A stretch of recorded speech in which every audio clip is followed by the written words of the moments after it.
Ben Duckett ने बहुत शानदार पारी खेली, राजकोट के मैदान में परचम लहराया। जिस तरीके से मतलब इंडिया इंग्लैंड टेस्ट सीरीज के तीसरे मुकाबले में जब इंग्लैंड की टीम बल्लेबाजी करने उतरी, पहले ही गेंद से ऋषभ इंटेंट दिखने लग गया था बेन डकेट का, क्योंकि जिस तरीके से स्वीप लगा रहे थे, बाउंड्री मार रहे थे। और सबसे बड़ी बात, जसप्रीत बुमराह दिग्गज गेंदबाज जो हर किसी बल्लेबाज को परेशान करने, एक से एक दिग्गज जो बल्लेबाज हैं वो कहीं ना कहीं घुटने टेक देते हैं जसप्रीत बुमराह के आगे, लेकिन उन्होंने जसप्रीत बुमराह के आगे भी बहुत चौके मारे, उनको भी बहुत परेशान किया, उनकी इकोनॉमी खराब कर दी। तो जिस तरीके से उन्होंने बल्लेबाजी की और अपने 150 रन पूरे किए वो बात अलग है। कुलदीप के हाथों आउट हो गए 153 रन पर, लेकिन जिस तरीके की उन्होंने कंट्रीब्यूशन दिया कल, बहुत शानदार कंट्रीब्यूशन था उनके टीम के लिए, बहुत बढ़िया परफॉर्मेंस रहा है उनका। बिल्कुल दिव्यांशु, जैसे लगभग 450 रन की जो एक बड़ा स्कोर दर्ज किया था टीम इंडिया ने, पहाड़ जैसा स्कोर की कोई और टीम होगी तो देखकर डरेगी, लेकिन बेन डकेट ने उसको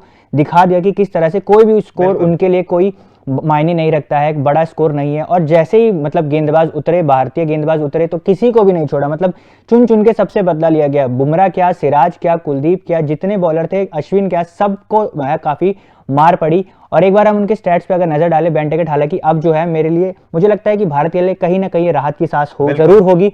एक बार हम नजर डालते हैं बेन डकेट के आंकड़ों पे, तो 151 बॉलों पर 153 रन की पारी, शानदार पारी खेली है मैं कहूंगा, जिनमें 23 चौके और 2 छक्के भी शामिल है। एक बार स्ट्राइक रेट पे आप नजर डालेंगे कि 101.32 का स्ट्राइक रेट है। मुझे नहीं लगता कि ये कहीं से भी टेस्ट पारी का स्ट्राइक रेट नजर आता है, मुझे लगता है जैसे वनडे खेल के गए हैं। बिल्कुल सच कह रहे हैं, जिस तरीके की वनडे की पारी होती है, कहीं ना कहीं उसी इंटेंट के साथ इन्होंने बल्लेबाजी की, पहले ही गेंद से आक्रामक बल्लेबाजी, और यही नतीजा रहा कि 151 बॉल में टेस्ट क्रिकेट में 153 रन बनाना। बेन डकेट ने बहुत ऐतिहासिक पारी खेली। और अगर हम एक बार स्टैट्स देखें कि किसी विदेशी द्वारा भारत में आकर सबसे तेज सेंचुरी बनाने में भी इनका नाम है, अगर हम सबसे ऊपर तीसरे नंबर पे आ गए हैं। अगर पहले नंबर पर अगर हम नजर डालें तो एडम गिलक्रिस्ट, जो कि ऑस्ट्रेलिया के दिग्गज बल्लेबाज रहे हैं, 84 गेंदों पर उन्होंने अपना शतक पूरा किया था।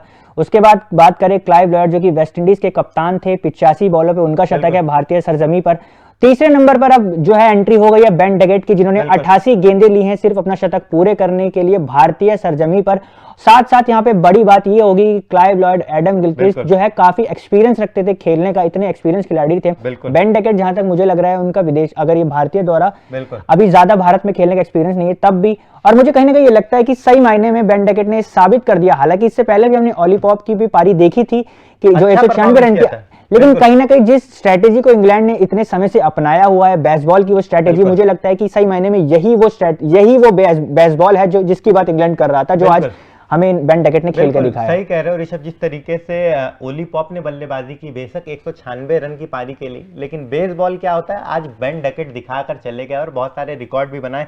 एक सेशन में सबसे ज्यादा रन बनाना भारतीय मैदान पे अगर हम बात की जाए तो सबसे ऊपर वीरेंद्र सहवाग आते हैं। मुंबई के मैदान में 2009 में 133 रन बनाए थे, और वहीं उसके बाद अब बेन डकेट आ गए। टॉप 5 में एक भी विदेशी खिलाड़ी नहीं था कि जो कि भारतीय सरजमी पर एक सेशन में इतने ज्यादा रन बनाए। तो दूसरे नंबर पर आ गए हैं वीरेंद्र सहवाग के बाद राजकोट में 114 रन, उसके बाद धोनी है, करुण नायर, और उसके बाद वीरेंद्र सहवाग फिर से आते हैं। लेकिन बड़ी बात दिव्यांशु ये है कि आप देखेंगे सारे प्लेयर्स है जो, क्योंकि इंडिया में तो ऑब्वियसली मुझे कहीं ना कहीं लगता है तो इंडियन प्लेयर की डोमिनेशन होनी चाहिए थी, लेकिन उस सूची में भी दूसरे नंबर पे जगह बना लिया बेन डकेट के लिए, मुझे लगता है काफी वाकई काबिले तारीफ है। और जिस तरीके से बल्लेबाजी की, मुझे लगता है कि अगर इनका जो इंटेंट ये नहीं रहता कि आक्रामक बल्लेबाजी करना है, तो मुझे नहीं लगता कि कुलदीप यादव उनका विकेट लपक पाते, क्योंकि कुलदीप यादव ने जिस तरीके से उन्हें आउट किया, काफी टाइम से परेशान कर रहे थे। कल उतनी पिटाई भी की थी उन्होंने कुलदीप यादव की, बल्कि सभी गेंदबाजों के साथ वही हश्र जो है अपनाया था। बिल्कुल, अगर थोड़ी चतुराई दिखाते आज बेन डकेट, तो मुझे लगता है विकेट ना गवाते, 200 के करीब रहते। लेकिन जो है इंग्लैंड के बल्लेबाज, उनका जो तरीका है, बेसबॉल वाली स्ट्रेटेजी है, बाज नहीं आने वाले, और वही इंटेंट दिखा। और मुझे लगता है कि